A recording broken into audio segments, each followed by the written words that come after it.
All right, everybody, welcome to NorCal Sports Network.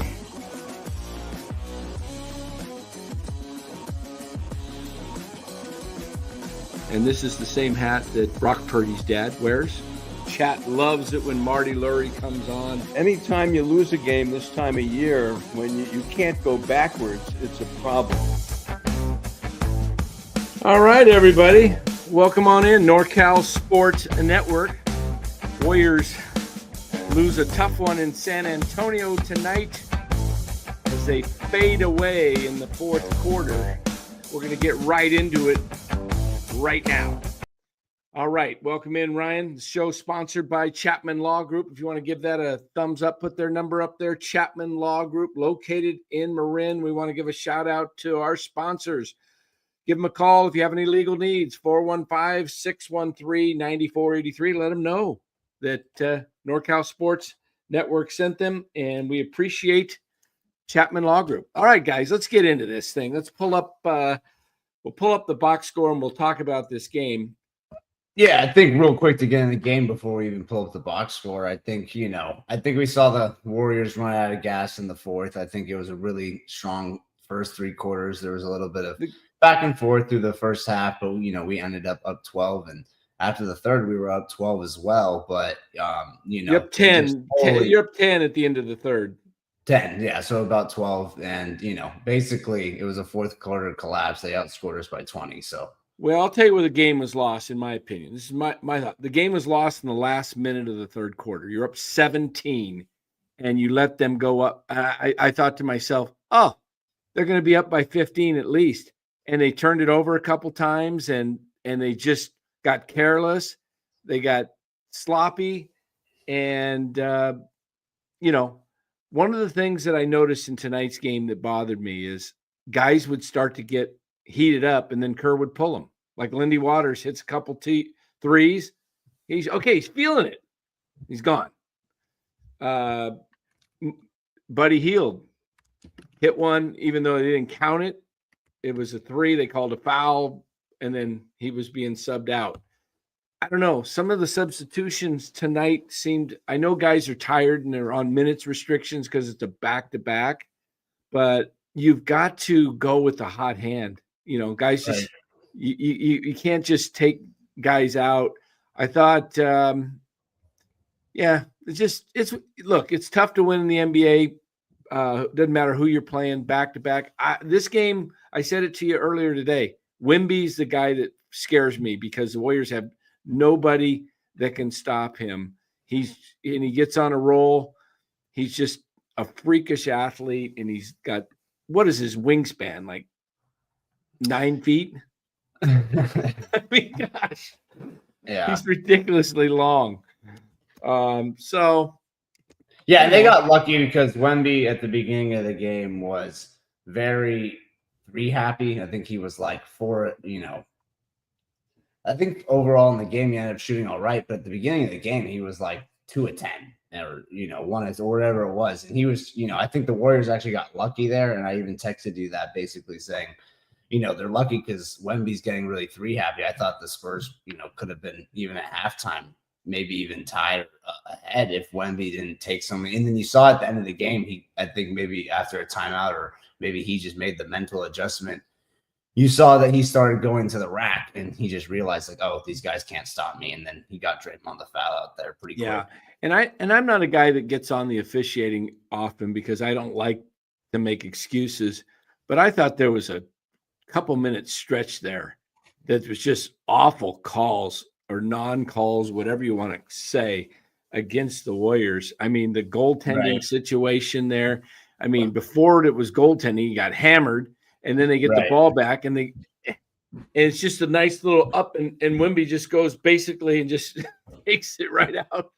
And then then you had the possible travel on the one guy later in the game where he got hit. Kerr was just pissed. You heard Kerr say, if it's a foul, call a foul. If not, call traveling.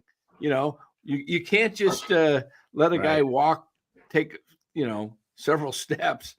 I don't know. But you know what?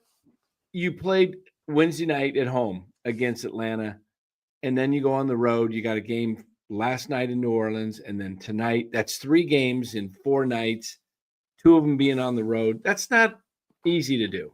Not easy to do. Yeah, and you definitely saw the team run out of gas. I think that was the main thing. I think that's kind of the problem actually with the team right now is you definitely need, I think, a second scorer. I think you saw with Kuminga being out too, the second unit looked pretty lost. I think, that's right. Kuminga was out tonight, wasn't he? Yeah, right. Okay, that's right. I was thinking about that. Like, where was he? Because I missed most of the first half, and so I just caught the end of this, the second quarter and the second half, and I forgot all about Wig or Kuminga. But Right. let me just take a quick peek here at this box score, and we'll get into this. Steph didn't have it tonight. He was tired. He looked tired. That Castle kid's a good ball player for San Antonio. He's a tenacious ball player. He plays great defense. He's good shooter, good driver. Yeah, I like that kid.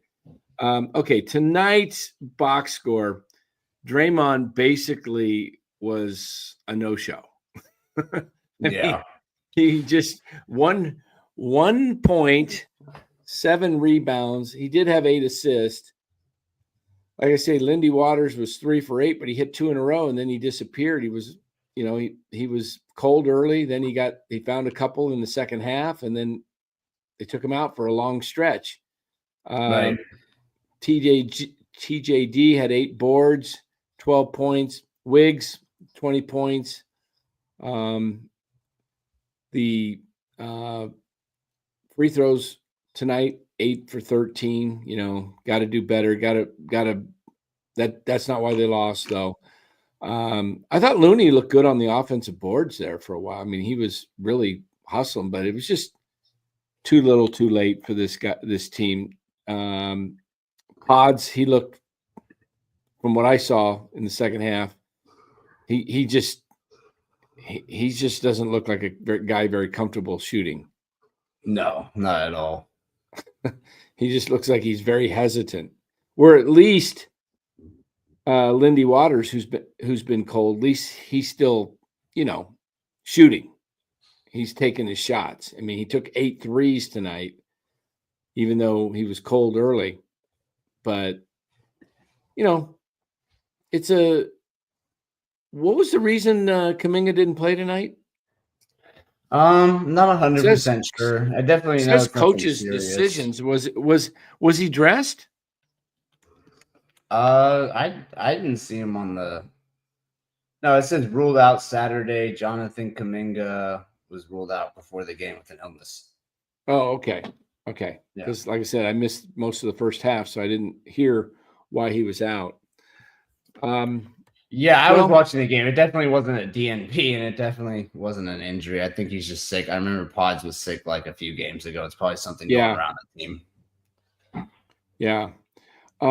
Knee soreness.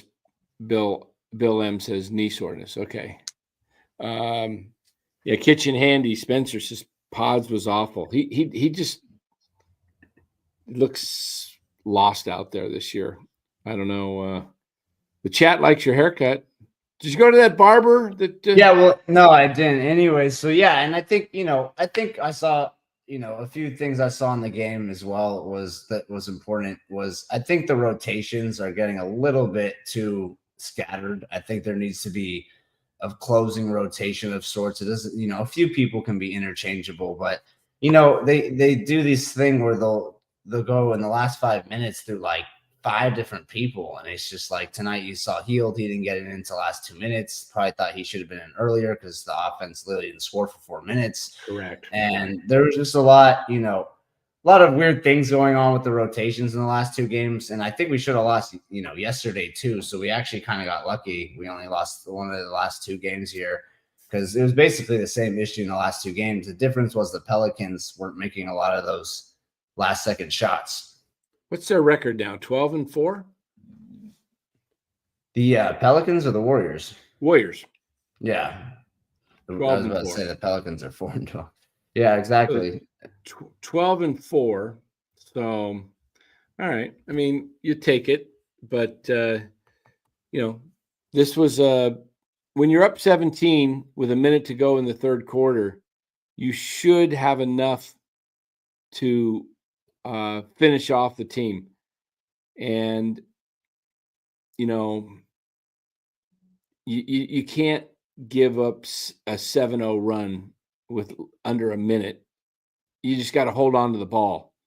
And sometimes this 2-for-1 thing gets a little crazy when teams try to get the second. They take a terrible shot just to get the last shot, And so, I think that overall, though, what's the next game? Do they have another road game, or are they on their way back home? I don't know if it's on the road or not, but I know we play Monday against the Nets. Let me take a look here. Schedule Monday? Yeah, we play Monday. That should be home. I wouldn't think you would go from Texas to all the way to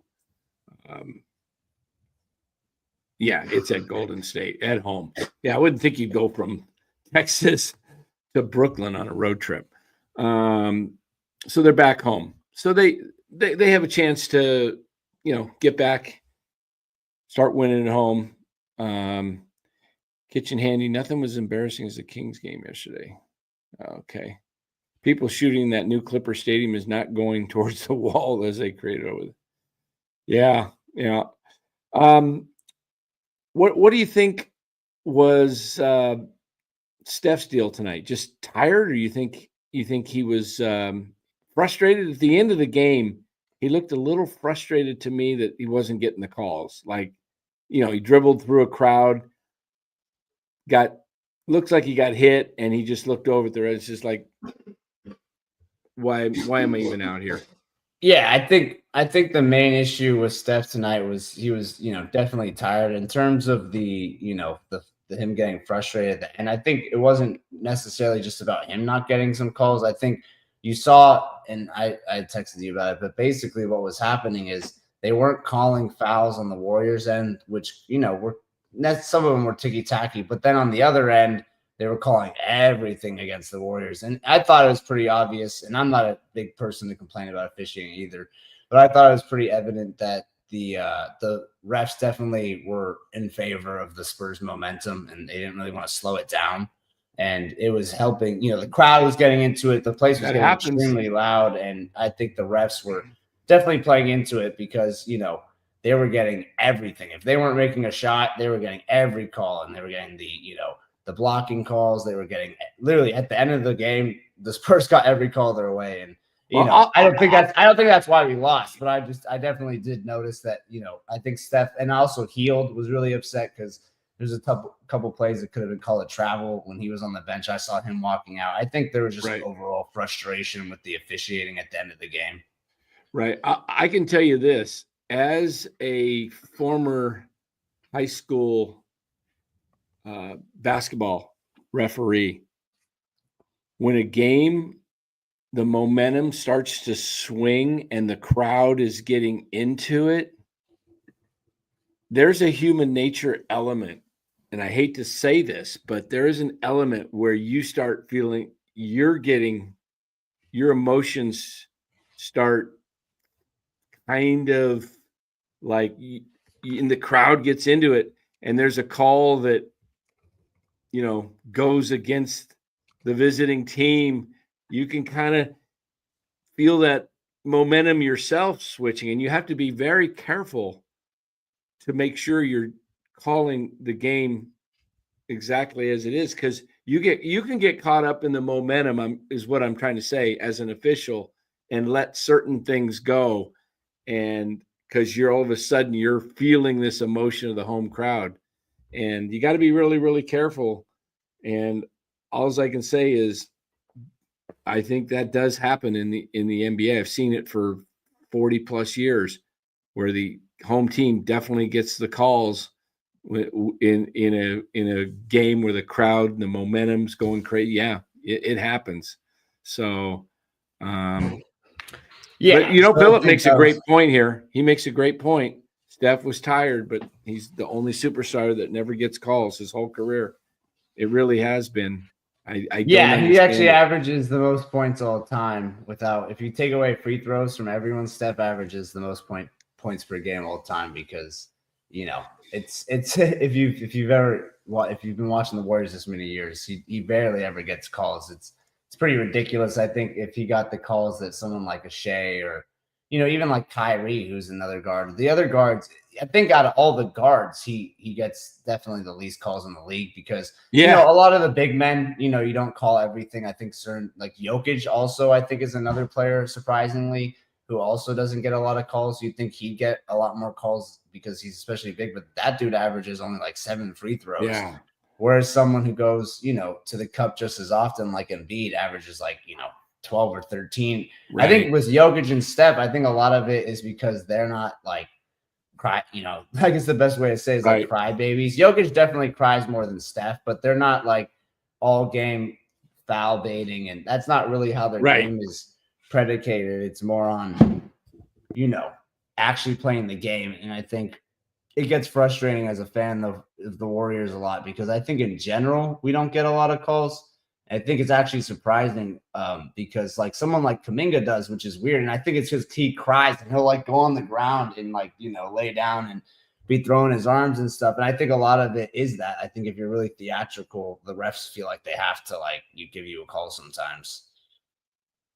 Yeah, absolutely. And you see that. And I want to see it sometime where a head coach like Steve Kerr or player, just take the fine, just take the when you see a game go like it is and the momentum and the you just no calls, just take the ball and punt it as far as you can into the crowd. Just kick it. Because that's what I felt like doing watching the game. I felt like, man, if I'm getting you're just seeing this constant like no calls at all. And then but I mean, obviously you can't do that, but I think guys feel like it. Kerr was pretty pissed off tonight at the officiating. And I think had the game not been so close and still up in the air with a minute to go, with Steph being able to hit a 3 or 2, and hold him, and then he probably would have taken a tee because, but so you want to get to some of these things in the chat and then finish up? Yeah. Well, I was gonna say we should probably look at the next game first, and then we can. Oh, that's right. We got the next game Monday night. Let me pull that up here. Monday night, they're at home to Brooklyn. In fact, you know what? Let's take a look in advance at the next couple games, shall we? Monday night, they've got the Brooklyn Nets at home. That should be a win. I mean, the Nets are horrible and they're tanking. And yeah, it should be a get right game, you would hope. But I think right now with the Warriors, they're actually a little bit vulnerable. I think right now, actually, the Melton injury, I think, is going a little bit less appreciated than you might think. I think a lot of us discounted it. But I actually think, if Wiggins and Melton were kind of the second and third guy on this team, and Hield. And I think if Hield is taking the step back, which it looks like he is, he's coming back to earth. I think this Melton loss law of averages.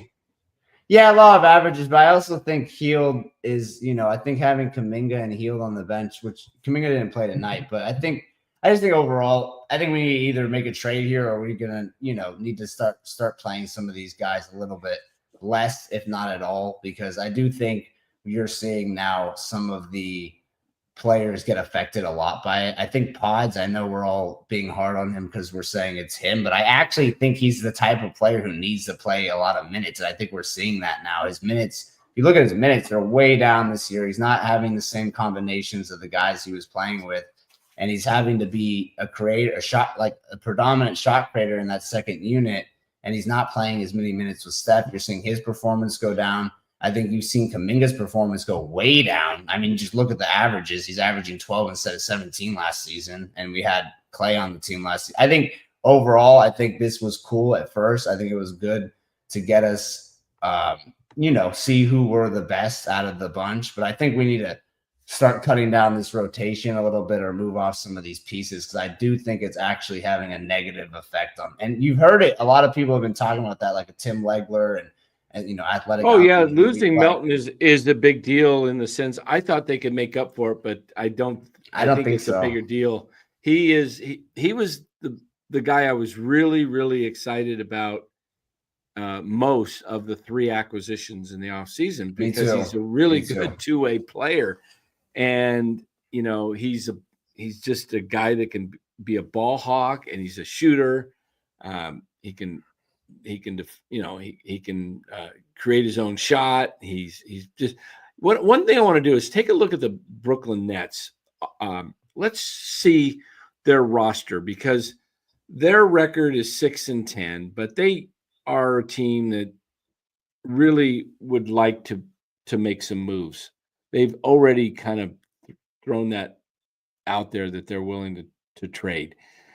You can't trade DeAnthony Melton until after the 15th of December, I believe, because of the CBA and whatever, him signing the mid-level exception. I don't know exactly how it works. All I know is it says you can't trade him until after December 15th. So he's going to get dealt. Right. The question is, do you want a guy like a Dennis Schroeder who matches up salary-wise? He's at $13 million. Would he be the right fit? He's a point guard where he's not the defender that Melton is. Or are you looking at someone like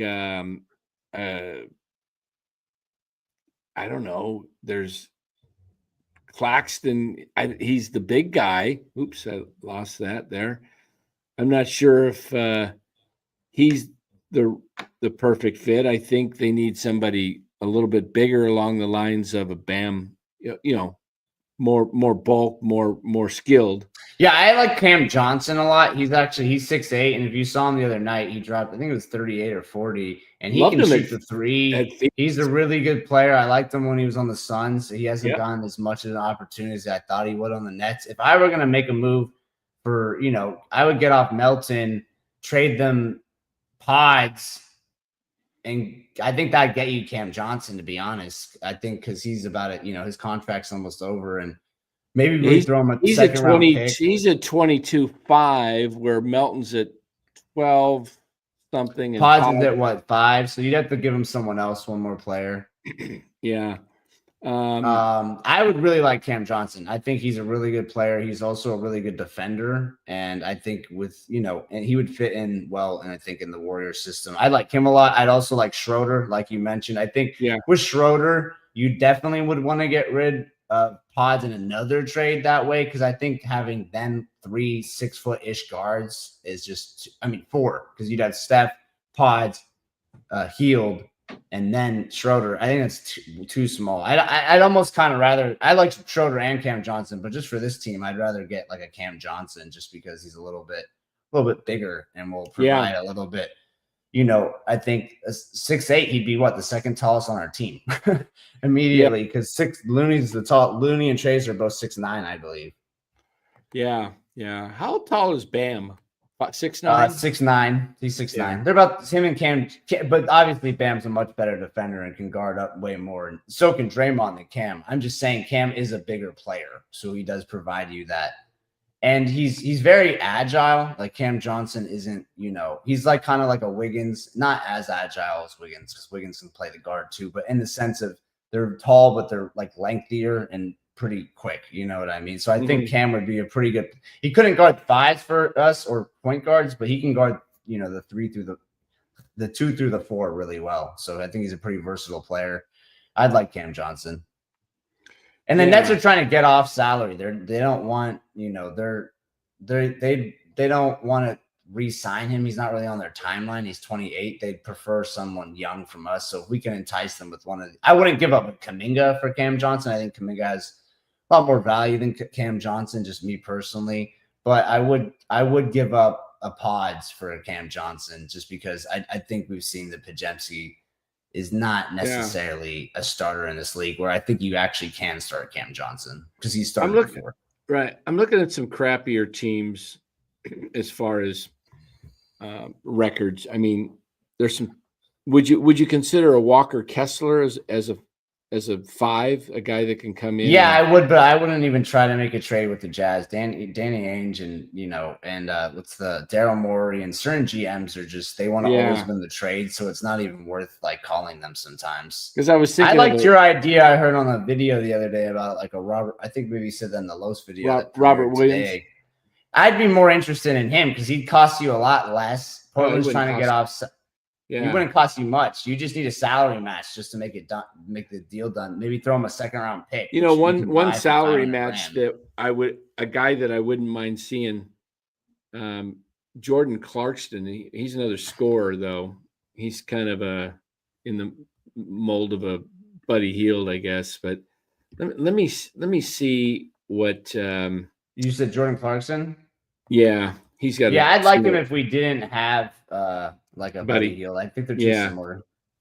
Let me take a look here at Portland and see kind of what their roster looks like salary wise. Let me pull up the Trailblazers here. They're 7-10 actually. But their roster, looking at it. Let's see, what is Robert Williams is getting? He's perfect, $12 million, right where Melton is. He's 12-4. He's at 12-4. And what isn't Melton right at 12-5? Yeah, it's the same contract. It's the mid-level exception. Is that what Robert Williams has? I don't. I would. I'm gonna pull it up. If they're that close, it's probably the same contract. Okay, Melton is 12-8.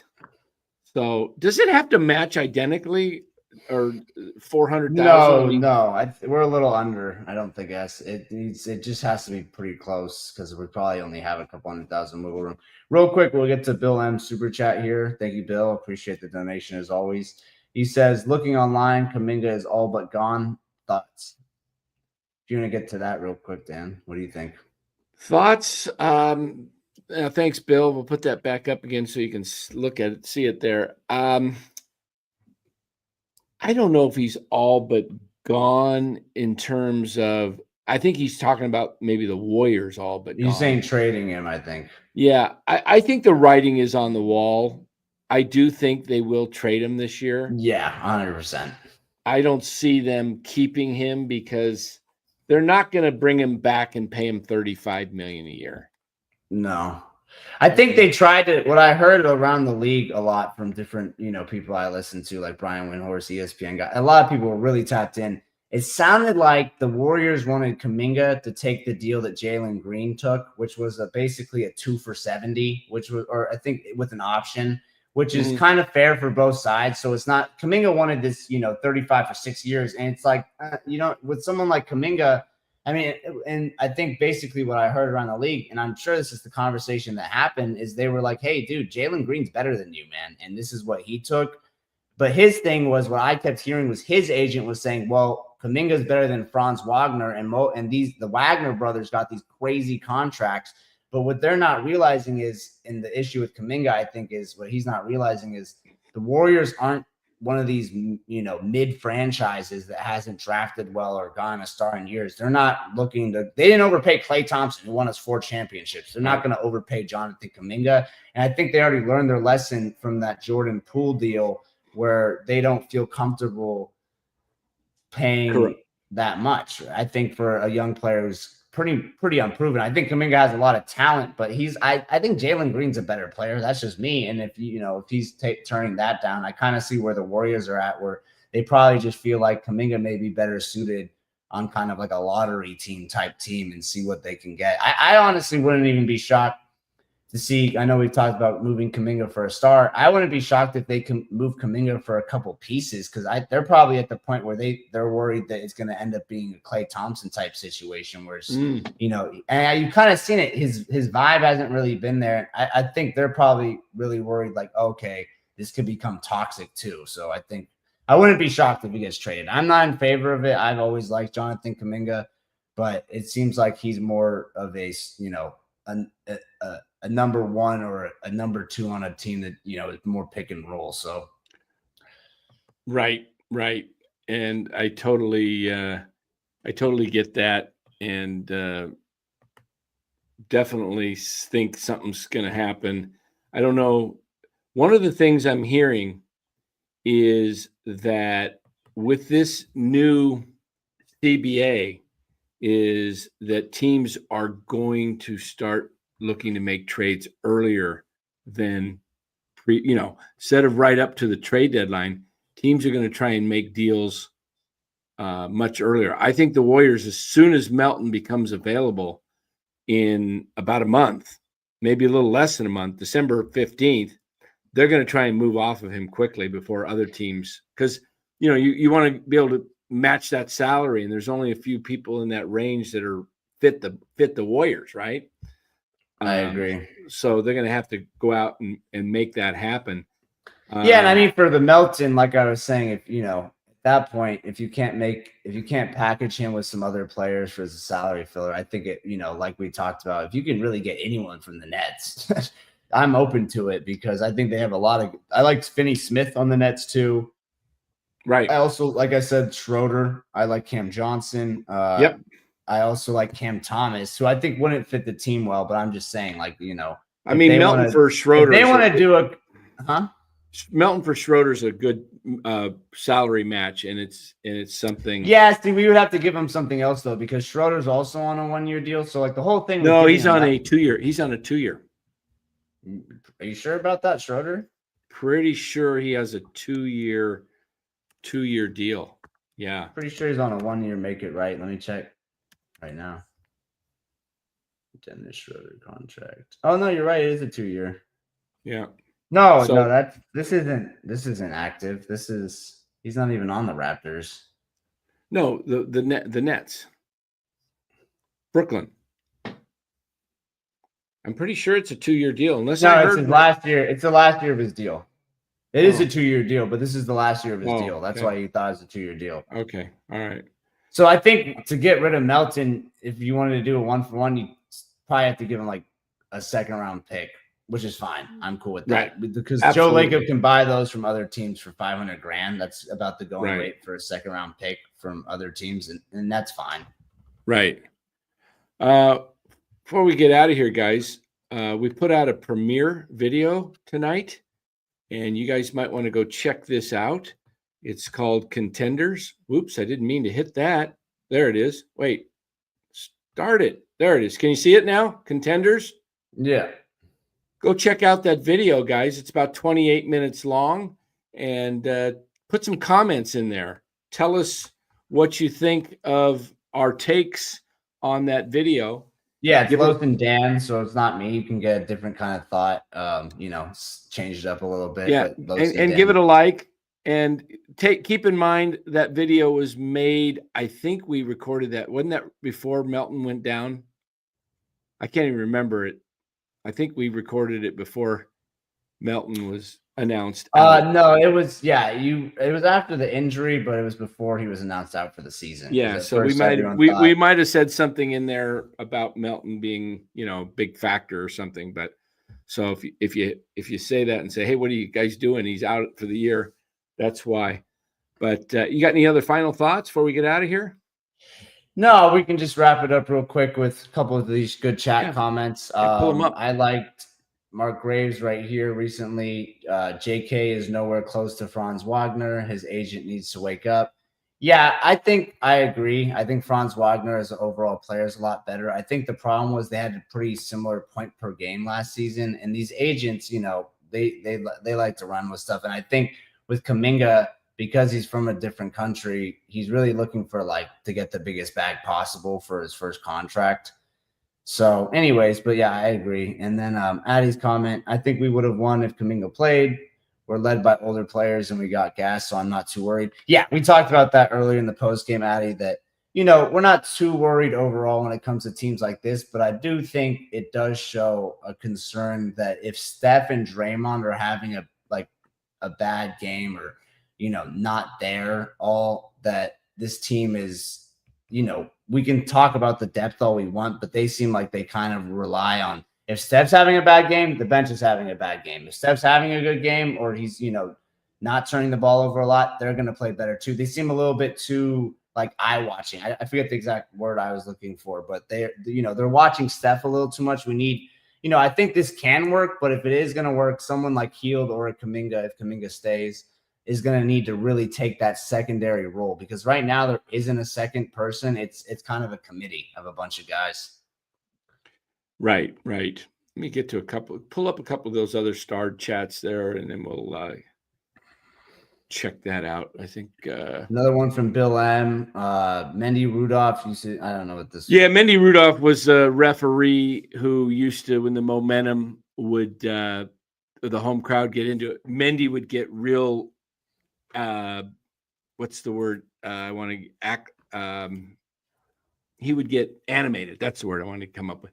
He'd get animated. Hey, woo! It'd be like he'd do a hop and a jump and a charge, and it was just like he'd buy into the whole crowd thing. And guys, like the best way to officiate a game is if you're not talked about.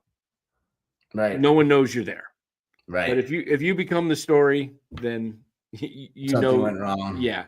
I wanted to check out this one comment by Mark Graves and look up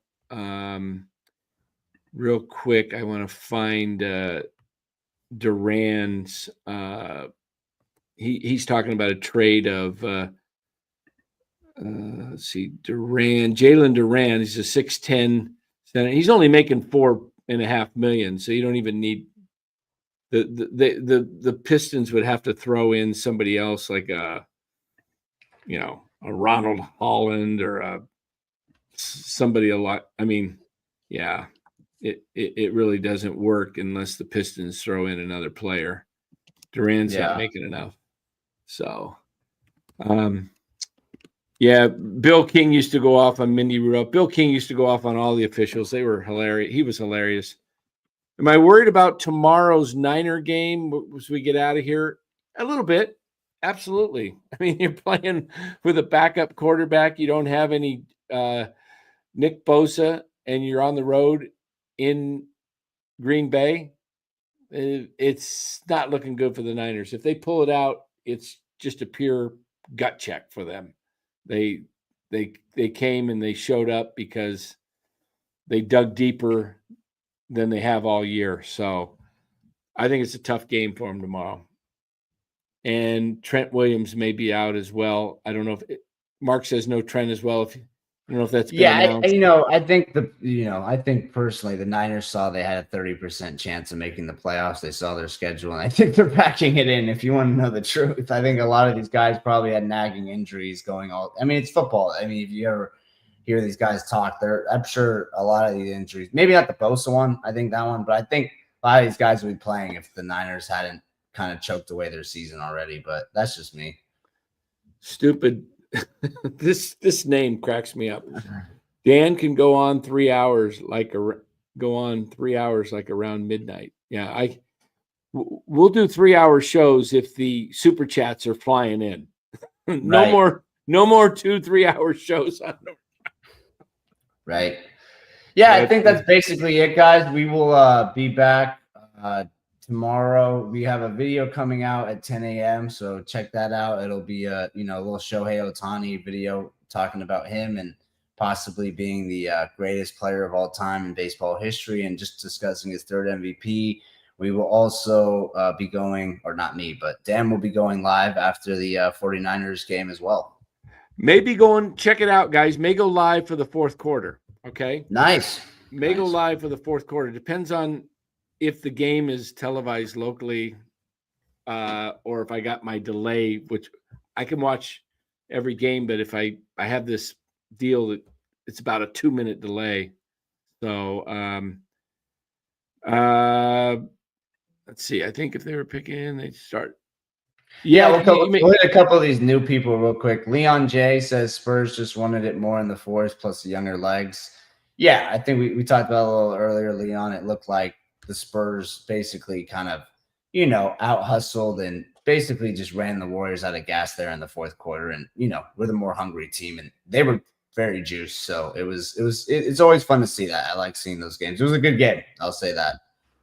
Yeah. And, you got my chips. All right. Very good. Thanks, Mark. Bringing the chips over. Bringing over the Boulder potato chips and avocado oil, healthy chips. And then we'll get to this last chat, and then we're going to wrap it up, everyone. Let's start the music. He says, we're not going to read your name, but I think Warriors might get Zach LaVine. Yeah, I think if there's nothing that's been talked about by a few people I listened to in the past, and that was kind of, I think, always the Warriors' backup plan going into this trade deadline, and that's why I think they made the certain moves they tried to make in the offseason. I think worst comes to worst, no one wants Zach LaVine's, and the Warriors don't really care about money at the end of the day. So I think, if it came down to it, I think everything's kind of on the table for the Warriors. I wouldn't put anything past Joe Lacob. Yeah, I agree with Kitchen Handy there. I think they were packing it in. They'd start Tanner. Good show. Watching from Singapore. All right. Thank you, Raymond. Raymond, do you live in Singapore or are you visiting? I visited Singapore, my wife and I, 3 times. I love Singapore. It's a beautiful place. It's safe. I love Singapore. Super clean. I don't know if he's just watching from Singapore because he's on vacay or if he's actually living there. Would love to find out. And there was one comment somebody asked, I think it was, do I think the Warriors will make a blockbuster deal? I think it'll be somewhat of a big deal. Yeah, I think they're going to try. Look, they tried all off season to get Paul George. They tried to get Markkanen. They're going to try and make a deal. Yeah. So, all right, guys. Thanks for watching. Go check out that video on that we showed that we premiered tonight on the Warriors. Can they win a championship? And as Ryan said, check out our videos tomorrow at 10 a.m. California time or Pacific Standard Time. And then we'll come on live. Niners, that's an afternoon game. So we'll catch that late in the afternoon. Look for us maybe to go live in the fourth quarter. All right, everybody. Thanks for watching NorCal Sports Network. We really do appreciate it. And I got one last message for you guys. It's this. Please like and subscribe, and we thank you for that in advance. We really do mean that. It means a lot. We are very, very grateful for our subscribers and those who give us a like. It does help our show. All right, guys. We'll see you tomorrow.